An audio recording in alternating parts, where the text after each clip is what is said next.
Hi, this is On Imagination with the Healing Garden. This is Philosophical Garden. I suppose it is. And it is 3:11 a.m.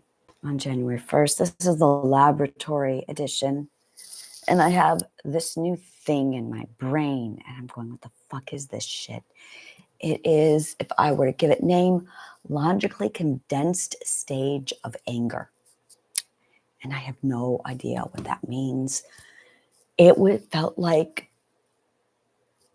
I have no idea what this means. Condensed, logically condensed stage. I can't compress, logically condensed stage of anger. What is this? I was lying in bed and I was thinking, and I started to feel the emotion frustration, but then it changed into something different. And if I were to describe the something different, it would be a logically condensed stage of anger. Oh, it's 3 a.m. 3 a.m. is usually when shit like this happens. Logically condensed stage of anger. And the words just started playing over in my head. And I was thinking things like, I was thinking about dimensions, and I was actually laying out different proposals for sponsors for my research. And I was going over Euclidean geometry and physics and playing it all out of my head, realizing that our minds, every one of us, is basically living in our own dimension. And we think of a dimension. Well, you know what? I really don't know what most people think about dimensions. He's from a different dimension. I have no idea what most people think it means, like in science fiction and in fantasy.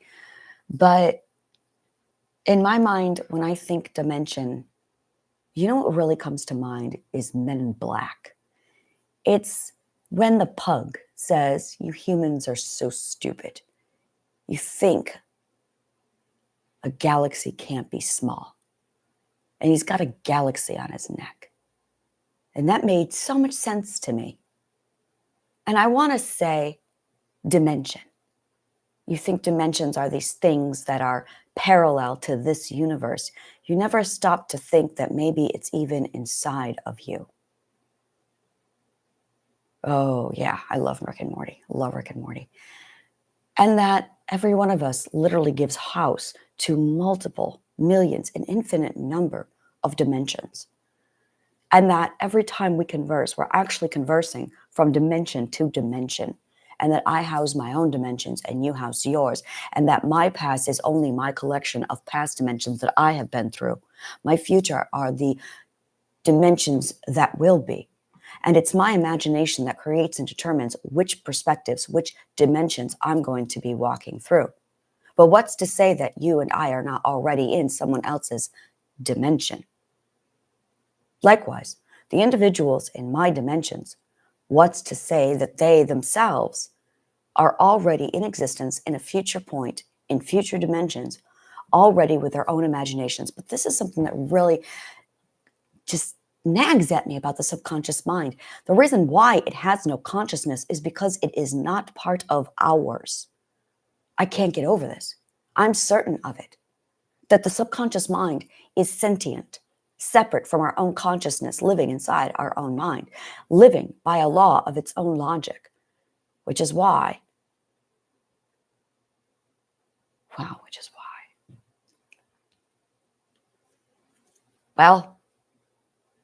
is why we are not part of its consciousness, which is why we think it has no consciousness, which is why we refer to it as the subconscious, because we're not part of that conscious mind, because it is separate into itself, because it is of its own dimension.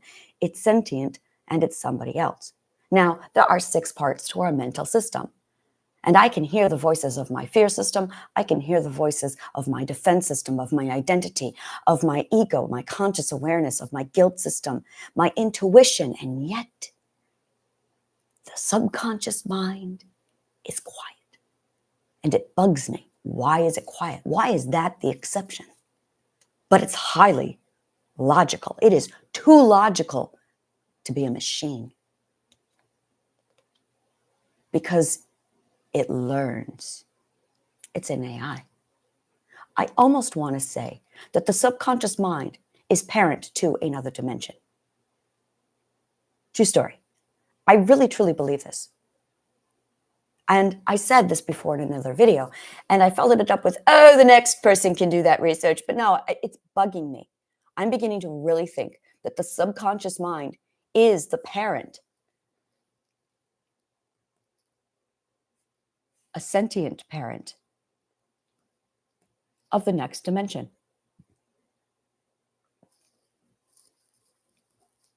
But I'm not privy to that dimension. I almost want to say that the conscious awareness is, well, I'm just going to say it, the God self of this particular dimension, and that a God, any God of any dimension, is just the parent of that particular dimension, the parent consciousness. Oh, I like that, the parent consciousness. You could say that a God is just a parent consciousness. There, I love that word, parent consciousness. I'm going to use it, it's mine. A parent consciousness.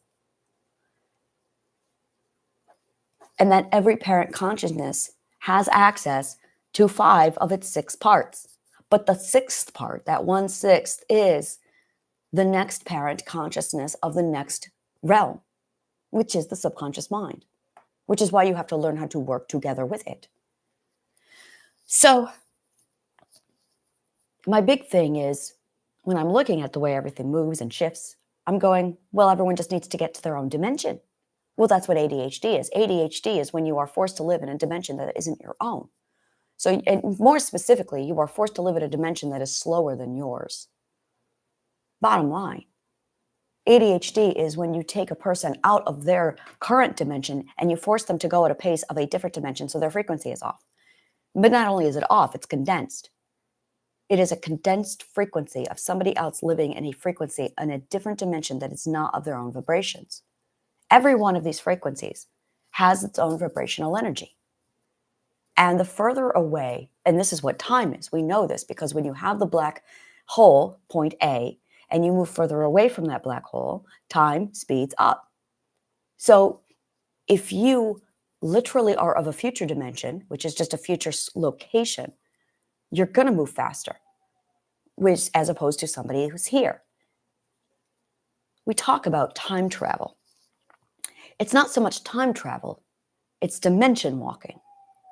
And the faster you think, the smarter you are, the faster you go. So, and it's extraordinary. It's one of the things I've noticed. So I have accumulated, my group of people are geniuses, all like me.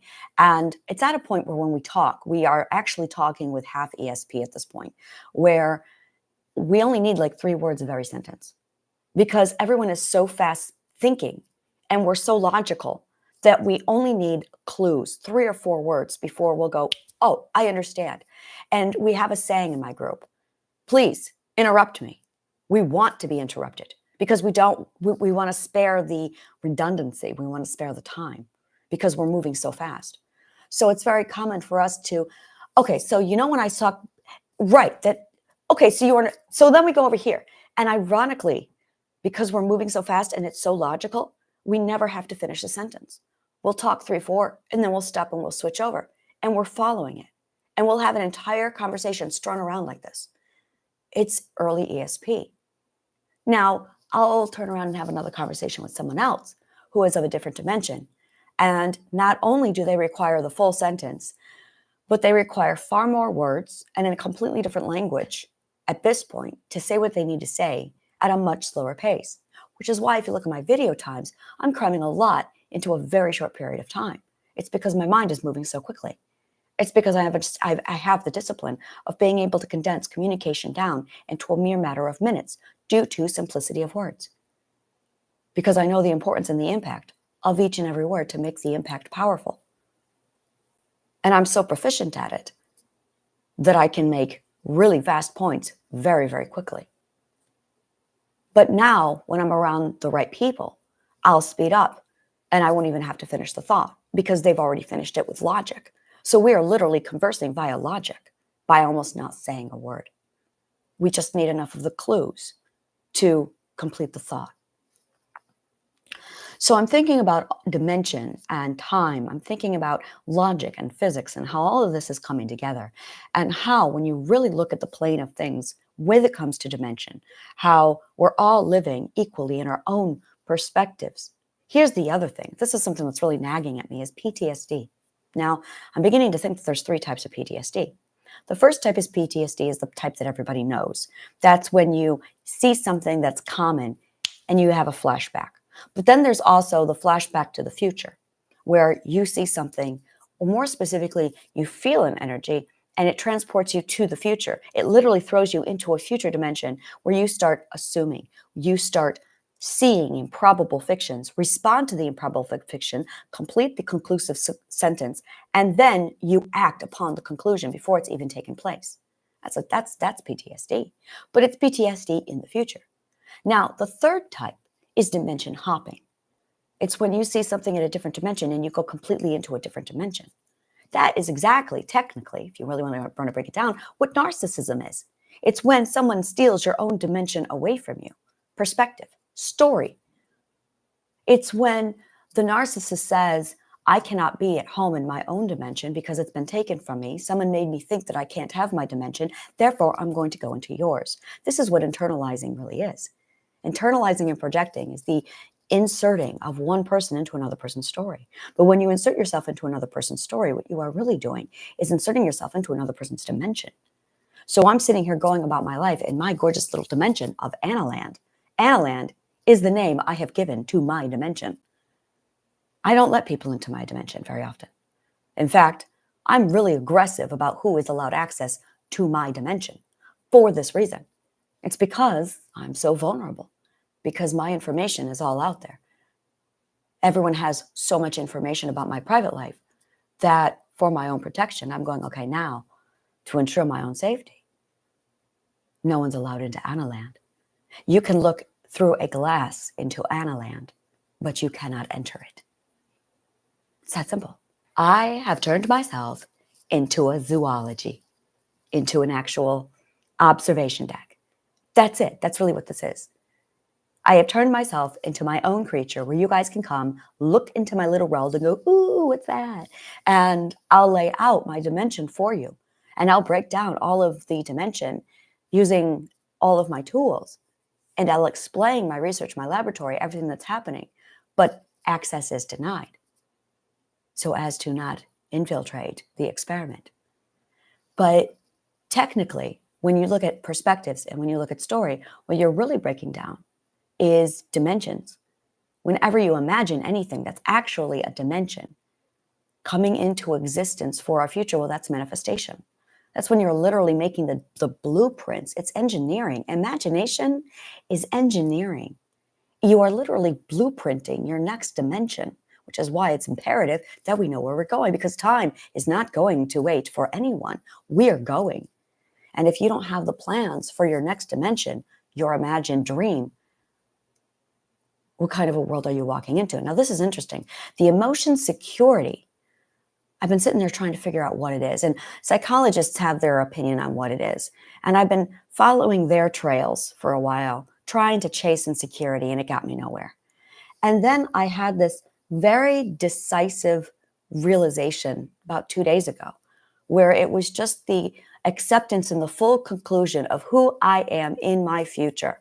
It was as if it was a complete decision that I know who I am going to be. And it was so certain, so confident, so, yep, I have decided. Here is my flag. This is who I am going to be in the future. And as soon as I made that decision, security happened. Complete insecurity was gone. I almost want to say that a person has full understanding when they know their past, and they have full security when they know their future. But it's not knowing precisely the outcome of exactly where you're going to be. Actually, it is. It's a combination of knowing where you're going to be and who you are going to be. And as soon as I made that decision, it literally felt like, okay, so I have my past, I have my future, and I have my present. Now I have my story. But a story is nothing more than just another dimension. It is my dimension. It is literally the track in which my story is going to be taking place. Now you have some people who wing life, who have no track. And we're moving. We are moving every second away from that black hole, our point of relativity, where this all began, where our timeline begins. And it's going forward whether we're ready for it or not. The reason why so many people are panicking is because they haven't laid the track. That's that discombobulation when we're 18, 19 years old, 16 years old. What are you going to be when you grow up? What are my options? Quick, I got to lay the track. And we don't know.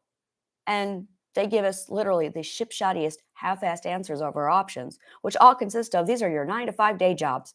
And it's like you're told this is the game of life. And you're going, okay, these options all suck. But I guess I'll go with X. And some people choose this based off of what's going to give them the most money. Some people base them, no one bases it off of what's going to give them the most happiness, because 18-year-olds just don't think about happiness. They think about survival and money and making parents happy. They're not thinking about happiness. They're thinking about their parents being happy. So most of us make decisions that are going to make our parents happy, which is usually us living vicariously through our parents who are living vicariously through us so that they feel better about the mistakes that they made. And suddenly we're in a job, in a career, in a college course that we have no interest in being in. Or we'll change our major halfway through and we just don't know who we are, because in order to know where your track for the future is going, you have to know where you've been, who you are, what you want. And most of us have an existential crisis happening, so we don't know any of these questions. Oh, but time is still moving. The track is still going. It's literally like someone launched the engine and the train is trucking and no one's laid the track yet. So security is, and it's so fascinating because I used to project my security onto my partner. I want security. I want job security. Oh my God, we're obsessed with it. I want job security. But what we're really saying is, I want to know that I'm going to have my job tomorrow. Well, you don't get that choice in a 9-to-5 job. But an entrepreneur gets that choice. You get into a relationship and you want to know, oh my God, this makes so much sense, that that relationship is going to be around tomorrow. So we immediately launch into a long-term relationship and we're immediately getting married and having children to secure that person in place. Interesting that I use the word secure there, to ensure my future or his future. Suddenly, it's this realization that when you want security, you are projecting your need for security, your defined future onto a job or a partner. But you're not doing it for yourself. Who are you going to be?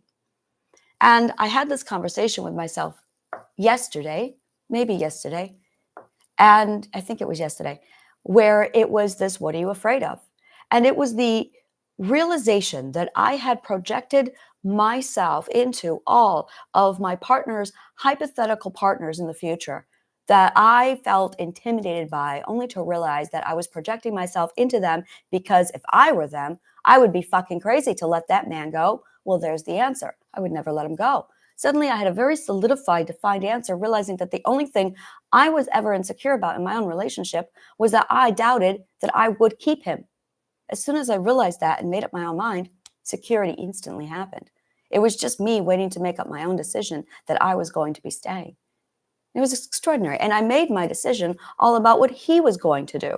Oh, we do this all the time, where we don't make a decision that's solid. Well, what do you want to do? It reminds me of the vultures in the Jungle Book, in Disney's Jungle Book. What do you want to do? Well, I don't know. What do you want to do? And it's like two mirrors are waiting for the other mirror to make a choice. But somebody has to be the first to make a choice. And this is where a lot of people aren't sure. So a lot of people end up picking something that they project the other person will enjoy, when in fact they don't enjoy it. And both people end up doing something that neither like at all. And this is why. It's because no one's making a decision. That requires authority, which you don't get unless you are the present self in the moment, in the now, right now. Authority belongs to the present you making decisions. It is the certainty and the knowing of the present. That's what authority is. It's the present you deciding now. Understanding is the past self being defined, and security is the future self being decided. This is where manifestation gets really amazing, because it is that security that you are saying, I'm going to do A, B, C. I am going to finally see this through. And it's knowing it with so much certainty that there is no doubt. There's a lot more happening with manifestation, but security is a really big part of it. And what you are doing is literally laying the track. And you must have an understanding, because the understanding is the foundation of the defined self of the now and of the present, which ensures that you can lay a proper track that reflects your own past efficiently. This is a logic line, so that the more you comprehend the logic of what did happen to you and how you handled it, it's not so much what happened to you or the events, it's who you were, how you came to be who you are in the present moment. It's literally the logical explanation of how you came to be in the present moment, and also what that is going to do for your future self. So once you have an understanding of your own logical behavior of the past, the present, the future, now you have your story. Now you know precisely where you're going to be laying that track to direct your entire timeline. And we have to know this. We have to know this on such a level. And if we don't feel secure. This is why we require logic so strongly, is because the logic is going to dictate all of this for us. And we feel it. It is so ingrained deeply into us that it throws us into severe confusion if we don't have it. It's extraordinarily powerful that our life is this dependent upon logic, upon knowing precisely the past, the present, and the future. But it's only within this parent consciousness. And here's the thing, is it still does not explain the lines for that other parent consciousness, the subconscious mind, that's doing its own thing according to its own logic line. But, and this makes the most beautiful sense, is it's as if the subconscious mind is a creation off of the other four pieces. So, I'm sorry, the other five pieces. So you have your identity, you have your intuition, you have your ego, your conscious awareness, your fear system, your guilt system, and all of those actually give birth to, well, your subconscious mind, the part of your subconscious mind that has no sentience, or that's not part of our conscious awareness. That could very well be conscious and sentient in its own parent consciousness, literally birthed off of the accumulation of these five pieces. It's extraordinary. And how healthy that is solidly contingent upon how healthy our past, our present, our future is. How well we have that all. It's literally dependent upon it. And this is where mental health occurs. If it's not logical, you have mental health. You have mental illness, because the logic has been damaged. As soon as you damage the logic, this whole thing falls apart, which is why lying is so vital. Because as soon as you lie, what you're really doing is you start weaving illogic into this massive nest. And that's pretty much what happened, was our entire system was literally woven on a bunch of lies. And how 2,000 years ago, and the net that's been cast 2,000 years ago off of all of this manipulation and lies is fraying, and it's falling apart, which is why the system is starting to fall apart, which is why everyone's in chaos, is because all the lies are showing. And its bottom line, that's it, is every single lie that's been told to us is now showing. And they're doing more to cover up the bullshit that it's painful.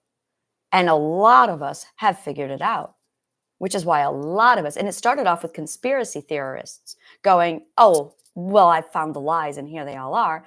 And the very first thing they did was gaslight them and say, oh, look, those are conspiracy theorists. They're crazy. And I love using this example in the movie Red. One of the conspiracy theorists, the only one, I do not remember his name, Marvin. Finally, his name is Marvin. I usually cannot remember his name. Marvin is the one with a pig. In the movie Red, Marvin is what they were deemed a conspiracy theorist. Marvin is my favorite character in most television. Like, he is my favorite. And I've watched the movie thousands of times. I have seen this movie so many times. And I'm going to point this out to you. Marvin is never wrong. He's crazy. He's really out there, and he is 100% right. The whole, you smell like Washington, and he pulls her aside, he was right. She did smell like Washington. She had been to Washington. They never talk about that. His obsession was seeing the flying helicopter, and they're like, oh, you're crazy. He was right. Every one of his crazy thoughts that are way off in left field that they ridicule him for, he's special. He's right. It's not a theorist if it's right. And the thing is, and I love watching him, because the first time you watch the movie, you think he's just crazy.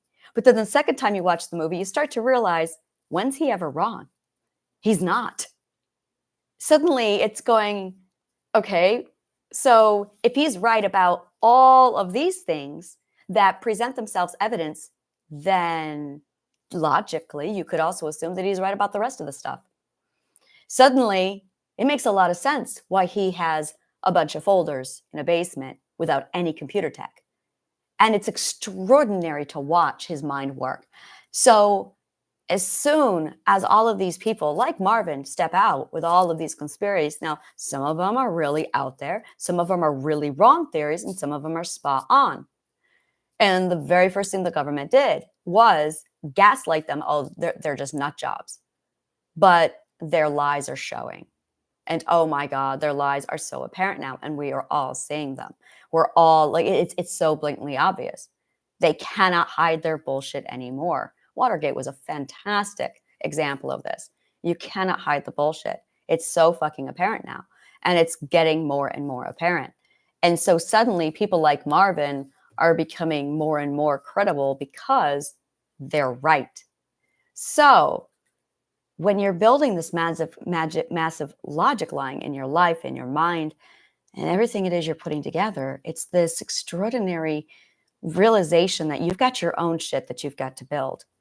And there is so much of what they say you have to do. But when you are isolated, and every one of us is isolated in our own dimension. And this is authority. This is solid, hardcore authority. All of mental illness in the big umbrella of what's wrong with everybody all comes down to authority. The beginning point is authority. Your authority was compromised. And when you compromise your authority, authorship, authority literally is equivalent, synonymous with the word God. And when you are talking about your own dimension, you are very much a God in your own dimension. Your reality is the structure, the framework of your dimension. So now when someone steps in and gaslights you to tell you that your perspective is wrong, your reality is fraying.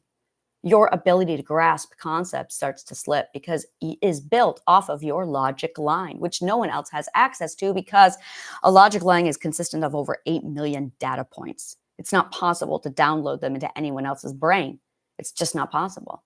So you have to make sure that you manage, engineer, and maintain your own dimension based off of your own authority. And if you don't protect it, other people step into your dimension and hijack it from you. Well, that's narcissism. That's exactly what it is. I call it identity displacement, because they are literally putting themselves into your story, into your life, into your perspective. Break it down however you want. You're sitting there with your concept and your understanding of what reality is, and suddenly you have this asshole inside your mind. And suddenly you're taking yourself and you're internalizing. You are no longer objective. Objective is the ability to look at other people's dimensions and not allow it to influence your own. And a lot of us are just not objective.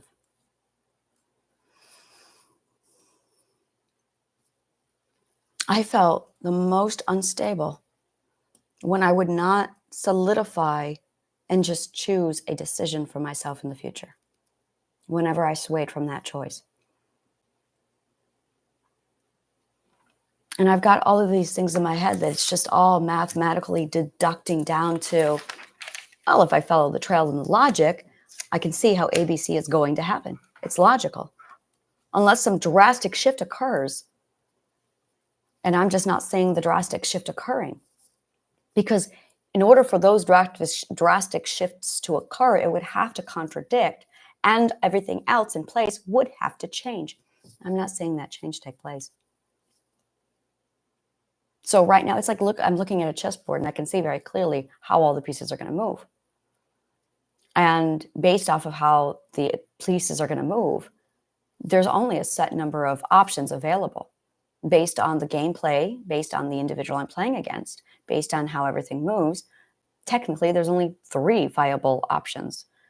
But when you understand what their values and priorities are and their strategy, it literally breaks it down to only 1 possible option. Which means if you know their 1 possible option, you now know how to maneuver around it because you know precisely what they're going to do. Because you know what they value and prioritize. So you can quite easily see exactly where everything is going to end up. Suddenly you're very, very certain. Now you can make a solid decision on where you're going to be at a very particular point. Fear is extraordinary. Logically condensed. That is precisely the word. Like every time I have an emotion come in now, it feels logically condensed. There's the emotion. Oh, but it's small now. And it's like, well, I've logically condensed it into this little point. And then that's it. It's logically condensing the emotion. So that, yes, the emotion is still there, but I've logically condensed it down to this point. So it's like, okay, is this even going to happen? Is this even viable or possible? I used to do this when I was a child. I was really, really good at it. But there was something different going on there. I don't know what happened. I think I suppressed it when I was a child. But this isn't suppressing it. It's logically deducing it out, that the emotion is fear and a logical emotion.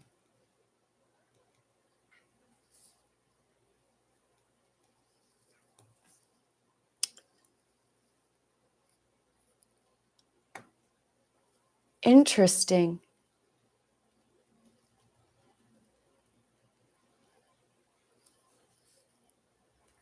I would say no, I would say it's archaic.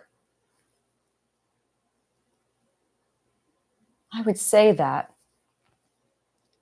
logic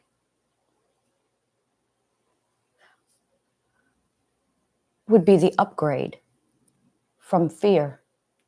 So that if you don't have the upgrade, if you're not logically advanced, then fear would be the alternative. Fear, it's almost as if, Occam's razor, let's go right down to breaking it down simply. Fear is the primary tool required until someone can develop logic. Once you develop enough logic, fear becomes obsolete. You don't need it anymore. Anger? What about anger? Now, I wasn't feeling anger. I'm curious. What I felt was frustration, but immediately the frustration just condensed right down. It's like I found a 4th stage of anger, where the 4th stage was just, okay, right there. It's just a little pinpoint now. And it didn't even get to that point. It was like immediately, okay, it's logically condensed. So I'm aware of it. And it happens so quickly now, it can't interfere with my system. I'm aware of it. I'm already making the calculations and doing everything I need because my system is already programmed at such a rate to, oh, there is an emotion. I know precisely what to do with this emotion. This is this emotion that's telling me this message. I need to do X. I immediately launched into problem solving. I have this cellophane that my cat likes to sit on. It's like it's a crinkle toy and she just loves playing with it. But it's almost as if, it's not that it overrides, yeah, I would almost call it that Spriggan. I would say that the logic overrides the fear. Kitty, kitty. Come here, girl. I would say that the logic literally overrides the fear. Who's your baby girl? Yeah, I would say that the logic overrides the fear. Okay, kitty cat. No, we're not going to sit on the keyboard right now. Come here, baby girl. Shh, shh, shh. So she purrs. There we go. Yeah, I would say that the logic overrides the fear. And by overriding it, it's no longer required Because the goal of the fear is to motivate you. I call fear a motivator emotion. It is absolutely a motivator emotion. It's designed to motivate you, which is where you have choices and actions where you want to do A, B, C, and make sure you act, make sure you move, make sure you do. I felt myself getting frustrated because I could see where a lot of people, most people are not in their own dimension, and it's hurting them. And instead of being in their own dimension, they're trying to live in other people's dimensions, or they're trying to shape their dimension around other people's expectations. And it's literally causing a lot of mental illness. And it's like, it was a frustration where I said, why don't they just get into their own dimension? And I'm frustrated with my partner right now because he's not in his own dimension yet. Like, he's working on it. And I'm like, okay. And I can see logically where it all lays out, where I'm going, okay, he's going to be here and I'm going to be here. And I'm going, so why doesn't he just get there already? And he basically has to work out a whole lot of stuff first. And I'm waiting for him to work it out. And it's a lack of patience. That's what I'm going to call that. That's really what that is. Frustration.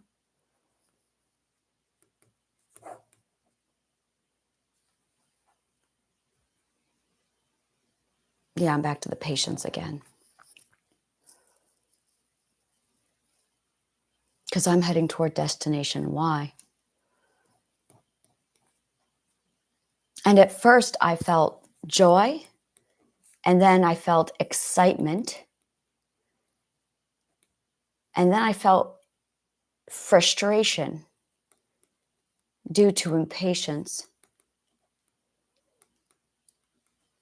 Because it's the holiday and I spent it alone. That's why. That's why.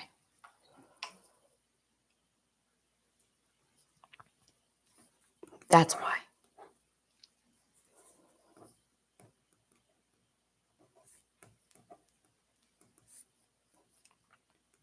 That's why.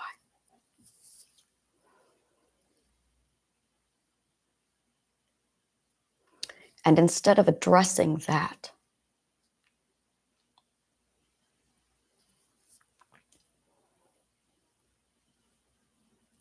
I didn't even know it bothered me.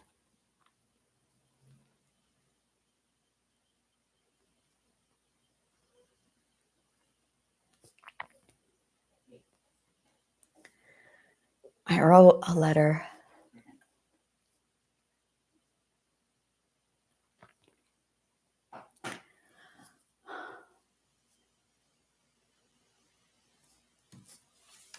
I know what this is.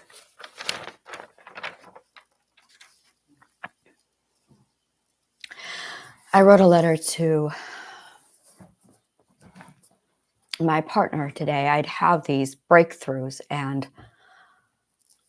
I can share them with my coworkers. I can share them with my colleagues, but I can't share them with my partner because my partner does not know about any of this. He does not know my education level. Because you can't walk around telling people what your education level is. You don't walk around saying, yeah, I got like 7 doctorate degrees in all these different subjects. You can't say that because people say it's bragging. So I don't talk about it. And then I end up just having these conversations with people and it'll come out and people will look at you like you're a freak. And so I never found a way to just tell my partner, yeah, by the way, when you really condense all of my education down, this is what I have the equivalent of. And I never told him because when you say stuff like that, people are like, oh, you're bragging. So you just don't say it. I can say it at work. I can say it when I'm talking to people one-on-one, when I'm in a colleague situation and it's relevant to something. But I cannot talk about it in a casual conversation. I cannot talk about it with a partner. I cannot. So I talked to anybody about my actual education. So I have friends who don't have any fucking clue what my actual IQ or knowledge base is. They have no clue. And I'm sitting here doing work and they think I'm just smart. Sometimes, other times they just think I'm crazy. Can you please remove her from the cellophane? She's gonna do this no matter. And she's weird. I know. She's a cat. And if it's crinkly and noisy, she will find a way. There, thank you. And I realized that it's a huge risk for me to just tell people this, but my parents don't know it. No one knows it. My brother, the last thing he said to me was, "You dabble in psychology." Dabble. So I finally found the right words to condense all of what I did this year into this is who I am, and this is what I did, and this is what my work consists of, and this is my knowledge base. And then I sent it to him, and it was the most raw and honest I've been with him. And if I'm really going to be honest with myself, it was a realization that I don't let people have that vulnerable information about me. Because, would you stop it, Spriggan? Dan, can you please remove the cellophane from the table? Because the cat, don't eat the cord, honey. No. Just a moment. She's chewing on the cord, and I can't have her do that. So, where should I put it? Away from Spriggan. Okay, I'll put it in the room that we don't go in. Oh, she wanted the space. That's all. She's like, no, it had prime real estate. I'm going to annoy this bag until it moves. Oh, that's a great idea, Dan. Thank you. We have a storage room, and my son was like, I'm going to put it in the storage room where the cats aren't allowed. That makes perfect sense. So I realized that I was trying to have a relationship and several friendships without letting anyone know this information about me. And it finally got to a point where I realized, wow, I kind of have to tell this information to people. So I wrote him a letter, and then I sent it to my oldest daughter, the one who never talks to me because she thinks, no, she doesn't know. And then I sent it to literally my mom, my dad, and one other person, one other friend. And it really sheds a light on my entire story, my entire past. And my parents have a story that they tell people. They tell themselves. And it's, I'm fucking crazy. And that's pretty much, I'm special and I'm crazy. That's what they tell people. And I finally, in this letter, break it down and explain to them, no, I was not crazy. What I really was just really fucking smart. And there are levels of smart. There's like, this is where most people are. And then there's people who are here and they have to dumb themselves to here. And then there's people who are here and they have to dumb themselves down to here. And now we're talking about dimensions. So I'm up here. And most of my life, whenever I tried to talk to anybody, it would come out gibberish because the word literally did not exist to explain what it was that I see.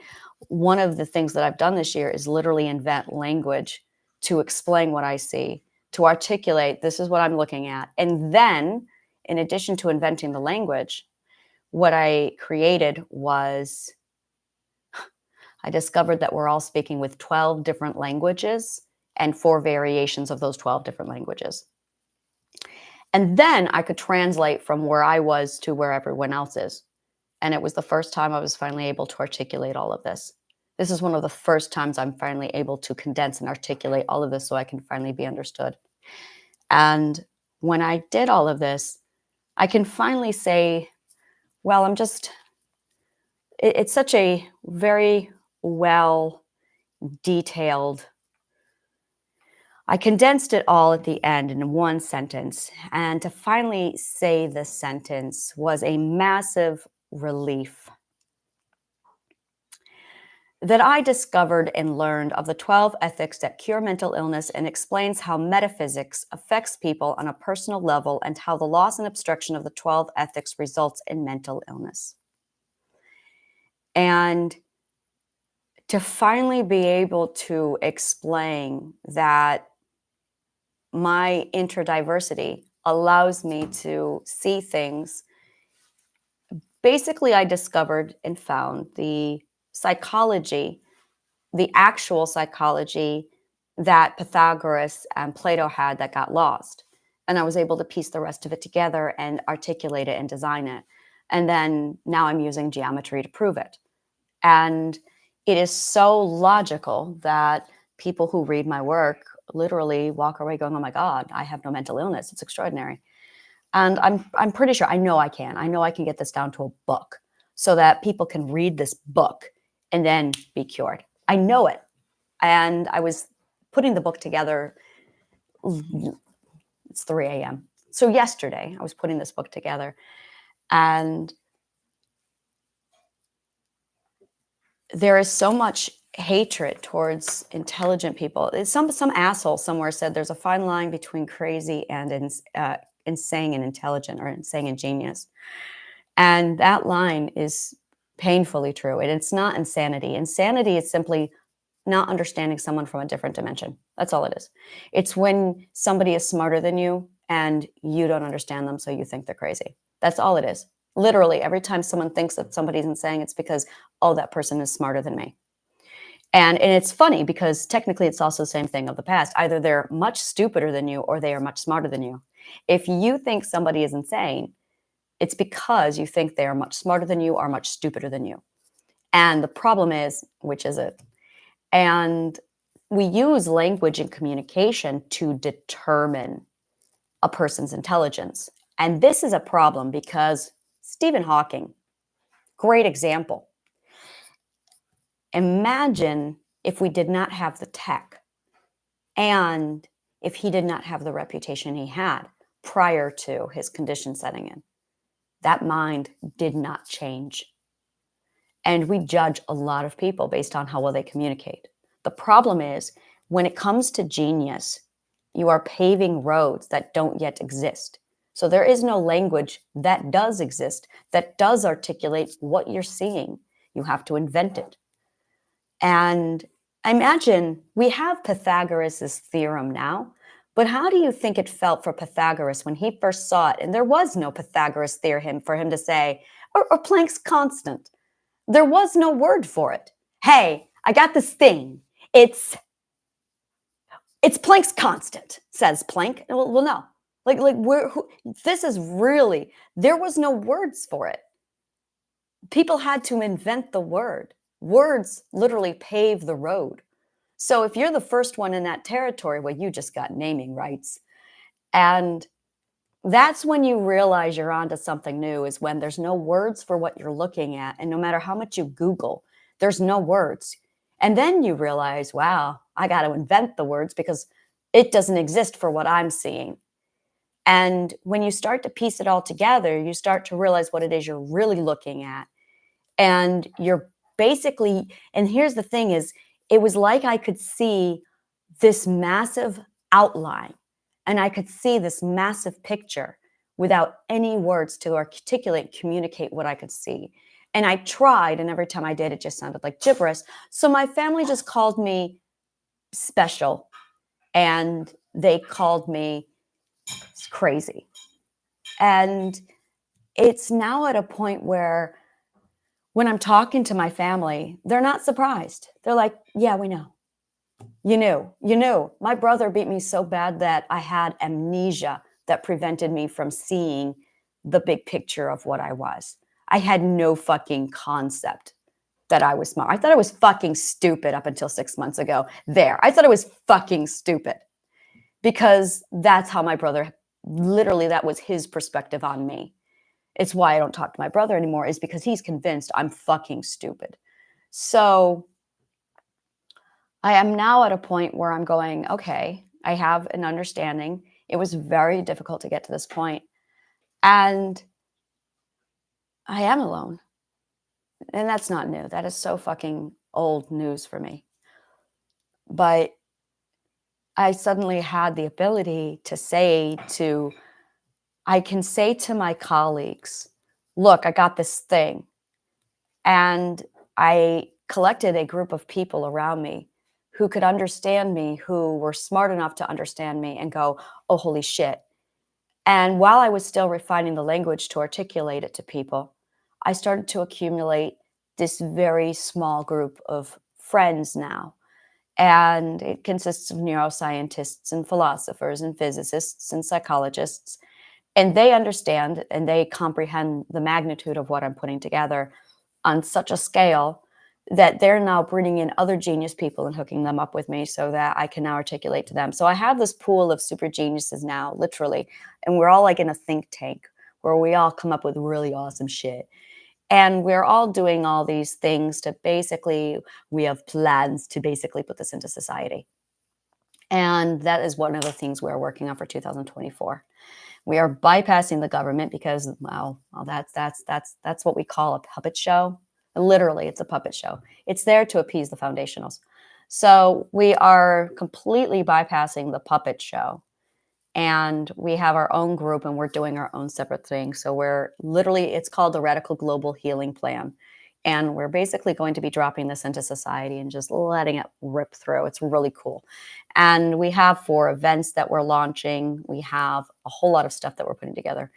And it's literally to get this to the masses, to get it into schools, to get it into educational systems, to get it into psychology offices.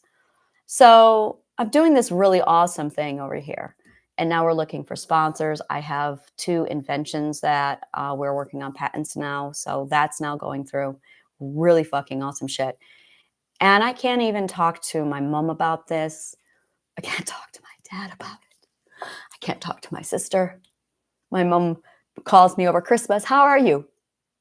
I'm great, Mom. My mom's a second perspective.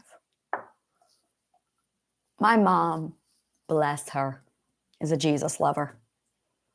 She uses Jesus as an absolute emotional prosthetic because she is too mentally damaged to realize that she does not need her religion. So she clings to him with a desperation because she's convinced she's helpless without Jesus, to the point where she refuses to grow. She says things like, I can't wait for your father to die so I can be free.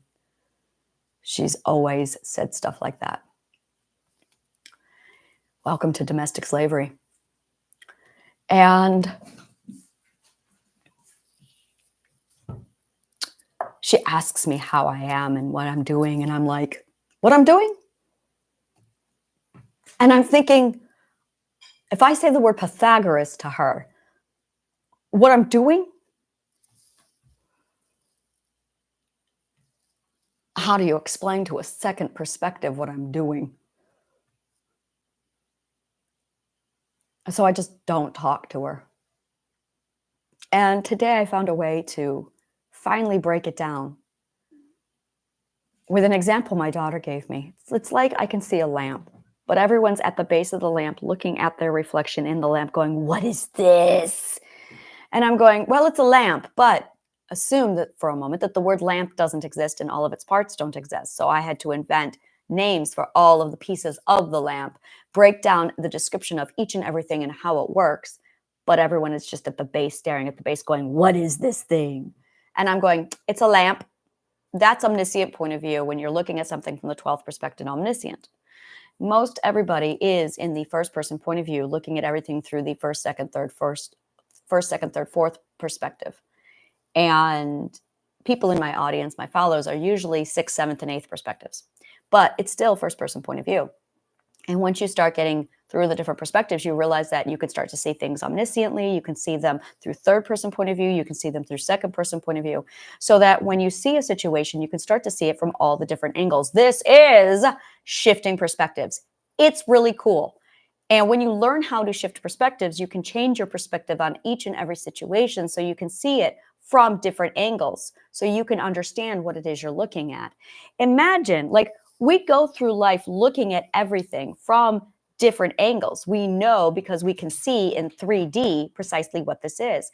But imagine looking at something your entire life only from one angle, zoomed up only. So do you remember those pictures in the 80s in science, children's science magazines, where you would get blown up pictures of something and you try and figure out what it is you're looking at, and then they'd zoom out and then you could realize you're looking at a toothbrush or you're looking at a tire. It's that. That's how most people see their problems. And because they're looking, this is how psychologists look at psychology. This is why they're fucking it up. This is why it's not working. This is why talk therapy doesn't work, is because they are looking at psychology at a zoomed in point of view at a first perspective. They have to zoom out, but they're not zooming out. My psychology zooms all the way out and then shows you all the different angles. That's how I was able to figure out that narcissism has 4 stages to it, is you have to first remove yourself from narcissism and look at all the different angles. There are 4 perspectives with every single mental illness. There are 4 perspectives with every single everything.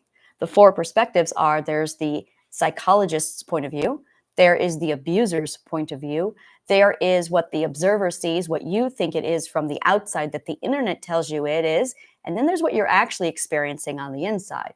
So you might be inside a mental illness thinking, okay, I've got these symptoms. So you go to the internet to Google and look up your symptoms, but you now have to look at the internet's point of view from the psychologist's point of view while your abuser tells you that it's this point of view. No wonder we're confused, because you've got this dipshit here telling you what they want you to think it is, the psychologist and the internet people translating the psychologist off of what they think it is, and neither one of them knows. And then you've got what really is going on. I have the ability, because I've had all the mental illnesses, to actually make this translation for people. And I had the added benefit of having multiple personality disorder. So I had 4 different people who I could shift and perspect all these things around so I could see. So I was able to break it down and go, oh, there's 4 perspectives here. So we are told PTSD looks like this. No, it doesn't.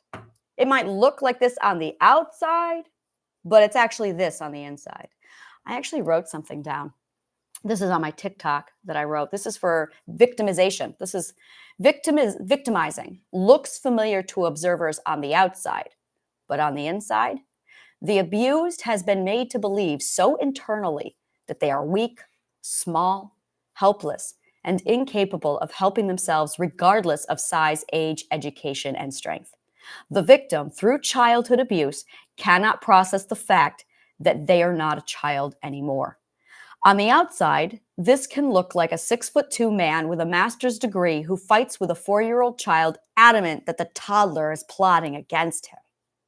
This is because the childhood trauma of the man was so severe that he views the 4-year-old as his peer or even his superior. This is a type of PTSD where the child is a mirror of the man, and every time the man sees the child, he's triggered and is a helpless toddler himself in his mind all over again. In some cases, the man may beat or abuse the child in retaliation. That is why we see these big adult people cowering, going, oh, I'm so helpless, I can't. And on the outside, they're going, what the fuck is wrong with you? Solve your problem. And we can't understand it. It's because in their mind, they really think they're children still. And this is the perspective. This is the problem with first perspective. First perspective is a point. And when you are inside the point, you're growing on the outside. But because you're inside the point, you don't see that you've grown on the outside. You are literally incapable of standing outside your own mind to look at your own self, to realize how big, how old, how wiser you are, which is why we don't think we can help ourselves. It's because we are stuck in first person point of view, literally still seeing the problem within the point. We're not capable of stepping outside of the point and seeing the problem from the outside. Once you can shift perspectives outside of that point, you can realize, oh, I'm wiser, I'm stronger, I'm older, I'm bigger. It is absolutely a completely different scenario, but we're not making that process, which is why 20, 30 years after the trauma, we are still cowering from the same people who hurt us. I'm thinking about my brother. I'm like, oh. Because every time I'm around my brother, I feel like I'm a 4-year-old again, and I am this little thing. And it's because my memory of him is being inside the mind and the physical body and mindset of a 4-year-old, not strong enough to take him down. Oh, I can fucking take him down now. Oh, fuck hell, yes, I can. So it's like this comprehension of realizing where you are in perspectives. And the weakness that we experience, the trauma, stays with us and literally becomes a prison, so that when we get older and stronger and bigger, and I'll tell you, it was fucking ridiculous. The example that I gave was actually my ex-husband. He was a 6'1" man. He was fucking huge. And one of the last times I saw him, actually, it was the last time I saw him, he had a sprained ankle, and he should have been on his fucking ass with the ankle elevated. But it was like elevated, or it was like 10 weeks later. There's no reason why he needed the crutches. He was 100% playing victim. He was a stage 4 narcissist. I would say he was a solid stage 3, teetering on 4. And he was this huge, huge man. And he was convinced my 4-year-old son, who was very tiny, was attacking him. And we would get into arguments because I'm like, he's 4. And he would make it sound like, and he would paint these pictures of, he's going to hurt me. And I'm like, he's 4. And it took me a while to finally break down the psychology to realize what it was that he was doing, is that he was his mind was just so warped by this, when he was abused, when he was 2 years old and 3 years old, that he could not stop thinking of himself any different. And he would get frustrated with his own physical body because he was too big. And it's because he was literally a 3-year-old child trapped inside of his man's body. He had a master's degree in chemistry. He literally was this monster of an education discipline. But when it came to psychology, the man was a fucking idiot. And he was so incapable of removing himself from his single point of perspective into any other perspective, that he felt constantly threatened by a toddler. So he would literally beat the toddler. And I had to constantly play, like, there were maneuvering tactics to keep the child away from him. And then later he found out how to secretly hide beating my children. So it was like, it was this understanding of finally understanding how perspectives significantly affect our mental health. And it's just this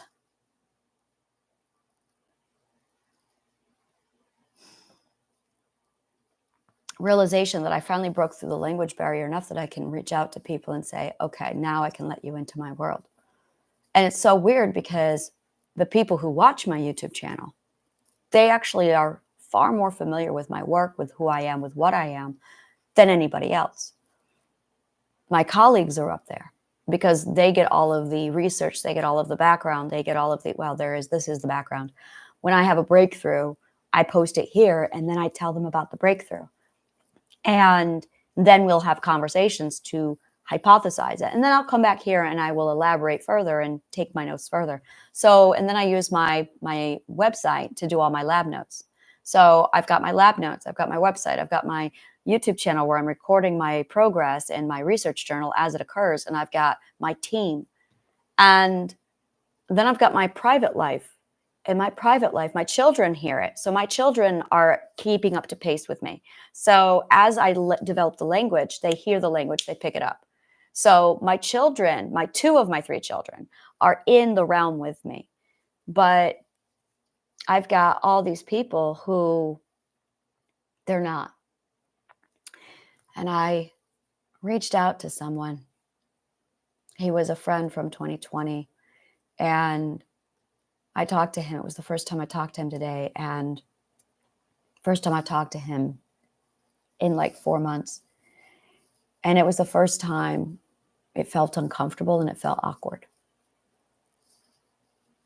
And I went, all right, either I am officially on a different frequency than him now, or this might be because I just finally allowed somebody into my vulnerable space by explaining my work to somebody. And there's distance between you and I. You, literally, you, because you can't get to me. So I can be as vulnerable as I need without any worry of you hurting me because there's boundaries. Well, because we're not close. And he is much closer. He's got my phone number. He's got a lot more than my phone number. And now he's got this information. And I'm going, okay, so now I feel really vulnerable. It's a vulnerability I've never felt before because no one's ever been in my world. Literally, that's what I did today. I said, hey, this is Anna's world. No one's ever come in. The way I explain it to people is I live in the ethereal plane. And Anna's land is more like a balcony where I can step out and mingle with people. Now, I can't go further than my balcony. I can't go further than Anna land because the communication breaks down and I have no way to communicate with anyone outside of my realm. Now I do. But I have to enter into a culture that greatly contradicts my ethics. Our culture violates my ethics. There, those are words I've been trying to say for a while. Our culture violates a lot of people's ethics, and we don't know it. So we end up traumatized every time we go to work because we are having our ethics constantly violated. Constantly. Our society and our culture, our religions and our traditions, our politics are completely saturated with millions of ethical violations for almost every one of us. And the bombardment that we're getting is not from anything other than just a lot of exposure to a very, very heavily violated society, a society that violates us. And when I figured this out, I removed myself from the society. And when I did, the violations stopped. It was the catcall whistles. It was the degrading misogyny. It was the verbiage from our culture that degrades women. It was the degradation of our culture. It was the expectations that I'm supposed to conform. It's the making sure that I'm wearing the right mask for the right occasion. All of these things violate my ethic of authenticity. And I cannot serve two masters. I serve myself. And the society is set up so that you have to serve the society. And you can't serve yourself if you serve the society because it won't let you. It is designed to ensure you don't. In fact, it will punish you if you don't. It will punish you in so many ways. So I left the system. And when I did, all the violations stopped. And I, for my own mental health, put myself in Anna land. And I now toggle between the ethereal plane, my inner world, and this balcony where I come out and I can talk to people and engage and mingle, but I allow very limited access to who interacts with me on this platform. And then I had this moment where I go back and I withdraw and I go into my world. And today was the day I opened up the door and said, you're allowed in and you're allowed in, you, and you. And I invited 5 people in today. And my mom responded and my father responded. And my mom responded like a second perspective. No disappointment there. My father answered like a fourth perspective. And he was nice, he was kind. He said good job, which is about as close to I'm proud of you as I could ever get from him, so I'll take it. And I knew neither of them could understand even what I wrote, which is okay. It's okay. And I sent it to this friend I've had for 3 years, and he did not understand it. He was supportive. He was very loving. But also the frequency felt wrong and I felt uncomfortable. And I just had a feeling of, I think our days are numbered. Now I have to wait. It might just be the adaptation to the new vulnerability. And I did just shift perspective. So I am in the normalizing stage. So it was the first time in 3 years he called me and I did not jump and pick up the phone. I didn't actually want to talk to him. It was the first time I did not want to talk to him. And then when I did talk to him, I just felt I couldn't even make eye contact. Which tells me that's the vulnerability. So time will tell. And then I sent it to my daughter, my oldest. And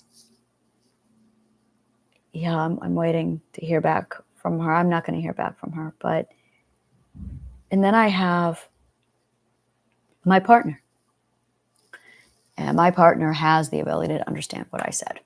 He fully has the ability to understand what I said. And I'm going, okay. So I'm literally just kind of sitting here going, this is the first time in my life I've allowed people into my world. And it's a feeling of, I almost want to say it's a violation, but it's not a violation. But it feels uncomfortable. And I don't know, I'm in strange new areas and everything feels different. And I hate that I spent today alone. And it's this realization, like, I can't allow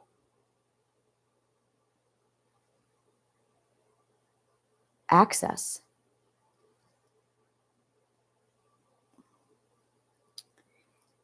And I found a way to be okay with, oh, I crave intimacy. That's what this is. I crave intimacy now. And I don't have any. And today was the first day where it reminded me that I don't have it.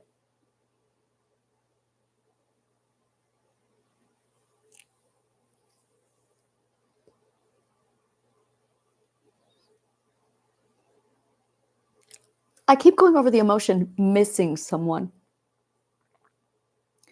And every time I say it, that was before when I had narcissism. So I did feel like I was manipulating him. I felt like I was saying, I miss you, to evoke a response. So I stopped saying it because it did not feel ethical to say it. And I think I really do miss him. And now I'm trying to figure out what the emotion means. I don't know what it means. It's a weird emotion, and I haven't been able to place it. Now, in German, they have a phrase, or is it French? Missing from me.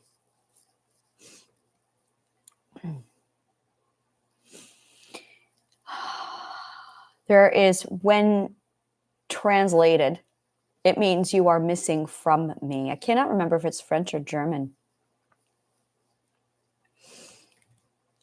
In French, I want to say. Il m'en manque. I cannot speak French. I felt mir.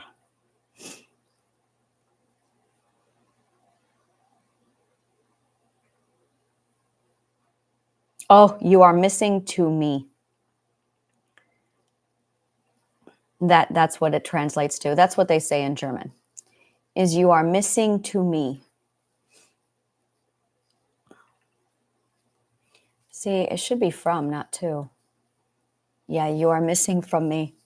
Absolutely beautiful. And it's so more meaningful in their language than it is in English. In English, it's just crap. I miss you. Like, I missed you. Like, I got here and you weren't here, so I missed you. Like, I'm trying to understand what's trying to be we're not using the right word. That's what I'm trying to say. It's not the right word. It's definitely not the right word. And it's been bugging me for a while because it's not the correct word. We're trying to say something else. And I'm not sure what we're trying to say. To be too late for. Absent from. To be absent from. Absent from. Emotions are directly linked to words. I'm a firm believer that if you're going to be a linguist, you then really need to know what emotions you are dealing with. Psychology and language is so closely linked, it's disgusting. The two of them are like this.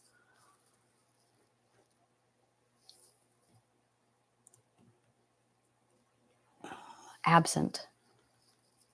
It's, if I were to say it, okay, if the word did not exist, if I were to invent something, I would say, I feel your absence. I feel your absence. That's what I would say. I feel your absence. I feel your absence.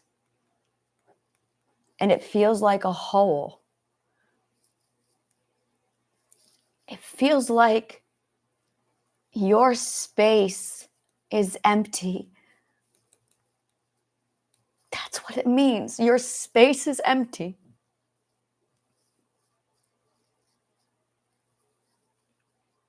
Your space is empty. And that's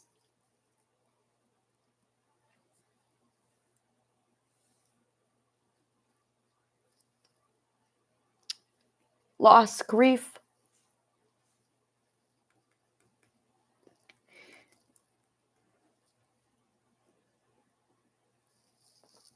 I don't understand missing.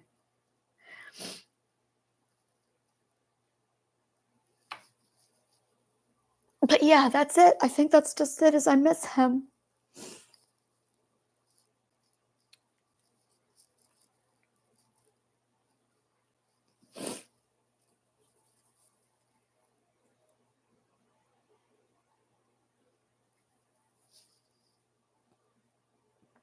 I think that's just it.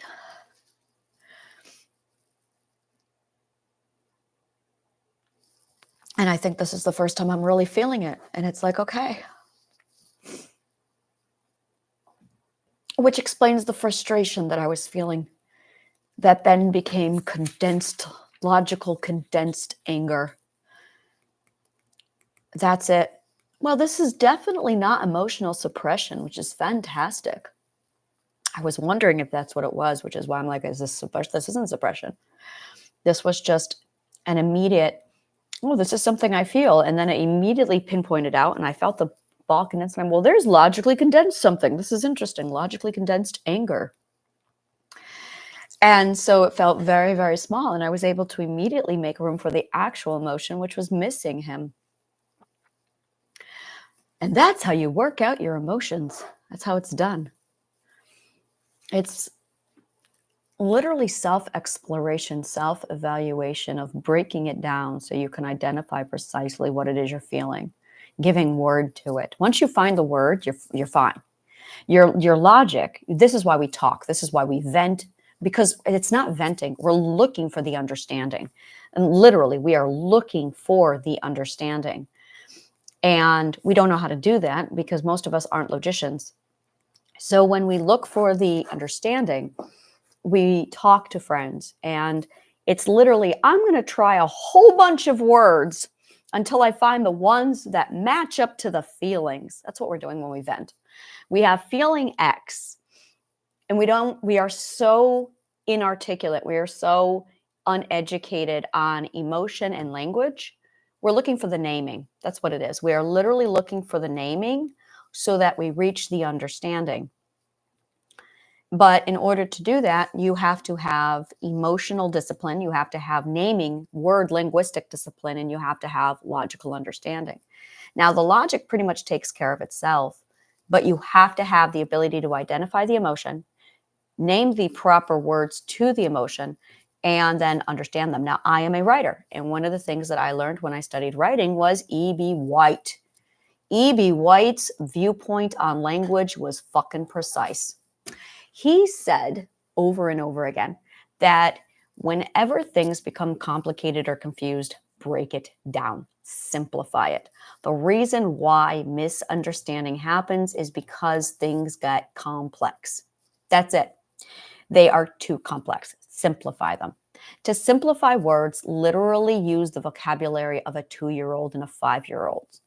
And really, this is the big problem, is our understanding of emotional IQ is actually around 5 years old. This is sad, and this is true. The majority of people on the planet have a comprehension of emotional understanding of a 5-year-old. Our language is worse. Our language is about 4 years old, and that's really being generous. In most cases, it's 2 or 3 years old. My mother's vocabulary is equivalent to a 2. Now, there's vocabulary, but in addition to vocabulary, our language is also made up of usage and fluency. Improvisation is a big part of language, and this is where a lot of people struggle, is the improvisation. So there's vocabulary, the word uses, how fluent you are in speaking. And this is why a lot of people ramble. This is why a lot of people don't comprehend. So they talk on and on. It's because they don't know how to condense it down.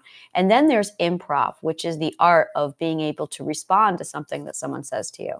So if you have social anxiety, what's really going on is you do not know how to improvise fluently without a script. That's what it is.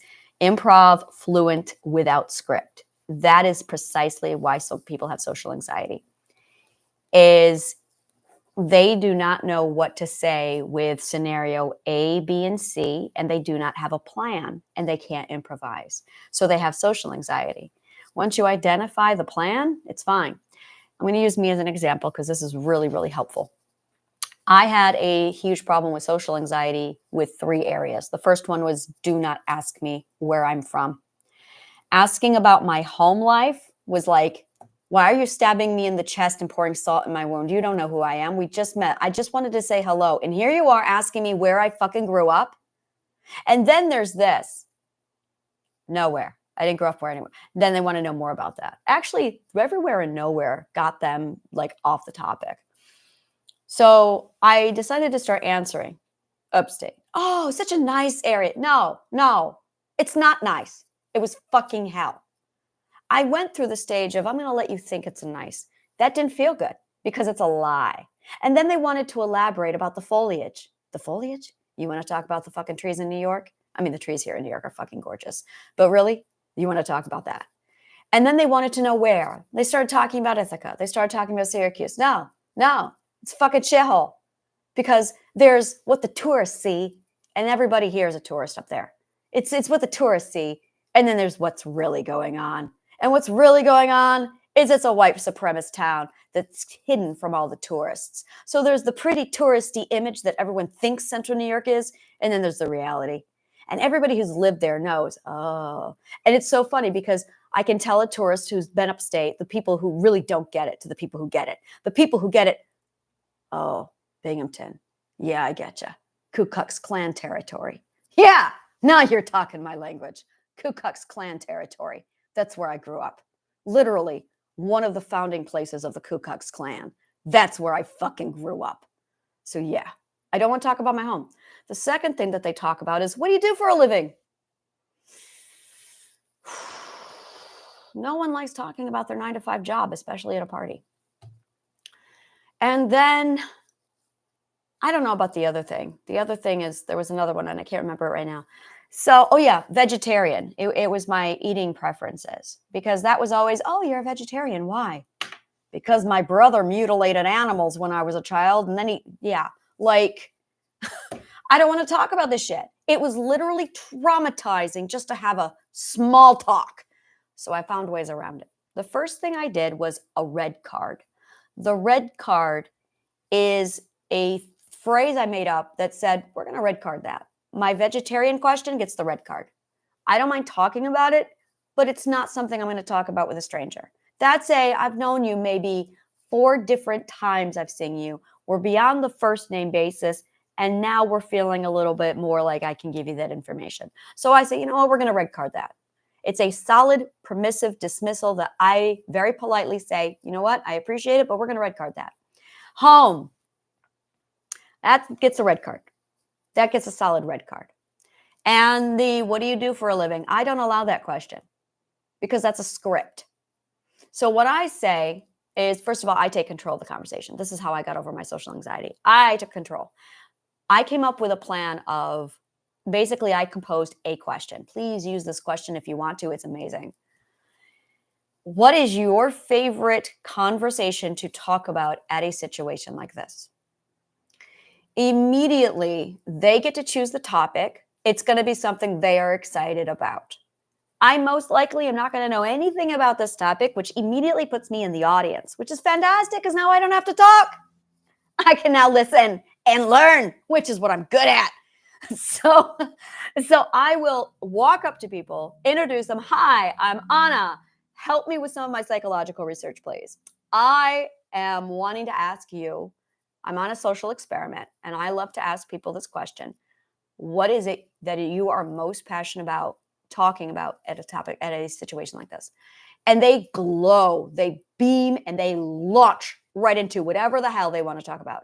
I have had some really interesting conversations, like roads. I talked to a road engineer.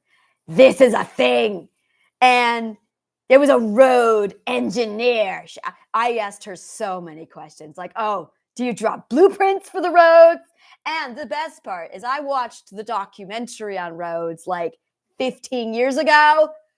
So this was like a sequel. I was so happy. It was wonderful. So that question allowed me a lot of liberty. Once I realized that I could red card these horrible topics, and I banned them. People are not allowed to ask me these questions. When people ask me scripted questions, I'm like, no. What are you doing? What are you doing? We're not doing that. And I'll tell you why we're not doing that.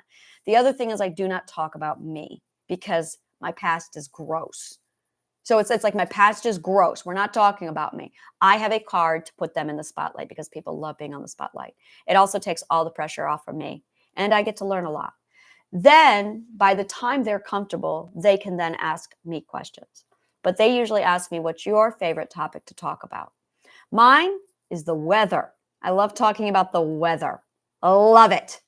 That's going to be my new thing, is I love talking about the weather. And that is all that people are going to be allowed to talk to me about at parties from now on, is the weather. Because first of all, I fucking love weather. And I mean, I love it. I love it happening. I love it. And it's the only topic I can talk about that does not put me to work, I think. So social anxiety exists because we lack the ability to communicate in such a way where we can feel like we can control the conversation. It's because we lack the skills to improvise without a script, which is a really fucking difficult skill. So once you start understanding that the majority of people have an emotional comprehension of a 5-year-old, and our naming, our ability to navigate words is literally around a 2 to 3-year-old. This is something I say a lot to people. We develop our talking skills alongside our walking skills, except our walking is glorified and elevated. Oh my God, you're walking, and people are jumping up and they're helping us. But our talking is put down and we're told to shut up. So our talking is significantly stunted, but our walking is like insane. A 3-year-old can outrun anybody. I really want to see the Olympics where we put 3-year-olds in a race together. Like 3-year-olds are insane when it comes to running and climbing. And we're like, holy shit. But no adult ever feels insulted that their child can run faster than them. Ever. And if they do, they're assholes. But I've never yet met an adult who actually gets offended because a 3-year-old can outrun them. But imagine where we would be if our language was praised and glorified as much as our walking was. So we're put down. Our language is not allowed. And as a result, it is so significantly stunted that most of our vocabulary and most of our communication is around 2 to 4 years old. It's disgusting. So when we try and articulate a logical understanding of what's going on, we are really searching for what we are feeling, what emotions we're actually feeling, and the names of the emotions. and then the name of what was actually done. But because we are all in this first perspective point of view, we're not understanding that either. So we can't see the big picture. So we are logically looking for the big picture when we vent, but we don't understand what the big picture is because we are limited by all these things. So always go back to E.B. White. Always go back to the basics. Always go back to simple words. Start with the emotional, simple words. These are the emotions I'm feeling, but question the emotions, because what society says the emotion is, like missing somebody. What does that even mean? Seriously, it makes no sense. The word is garbage because it just does such it's an inadequate way of explaining what's really going on. Because I don't miss him. It's I can feel his absence, and it makes me sad. I am sad because he is absent. There. That's it. I am sad because of his absence. See, with missing, I'm going, is that wishing that he'd come back? Is that wishing? What is missing? And that's something it's so imprecise. And that's it, is our language is so imprecise that we don't know what we're saying half the time. So we're using the wrong words. And the problem is the way the words are being used and what they actually defined are meant, it's not correct. Yeah, I really hate the phrase, I miss you. But yeah, I feel your absence and I am sad because of his absence.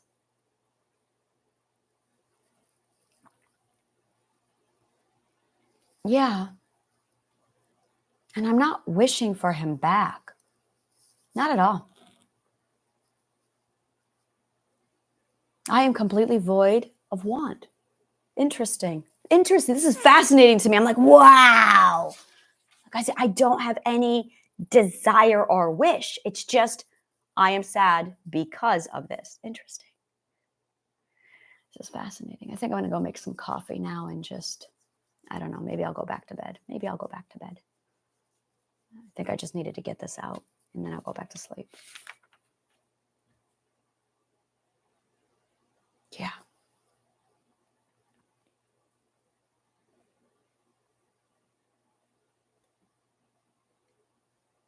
And I'm thinking about the empathy.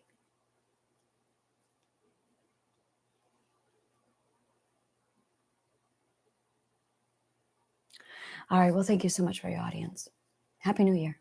And may the kindest of words always find you.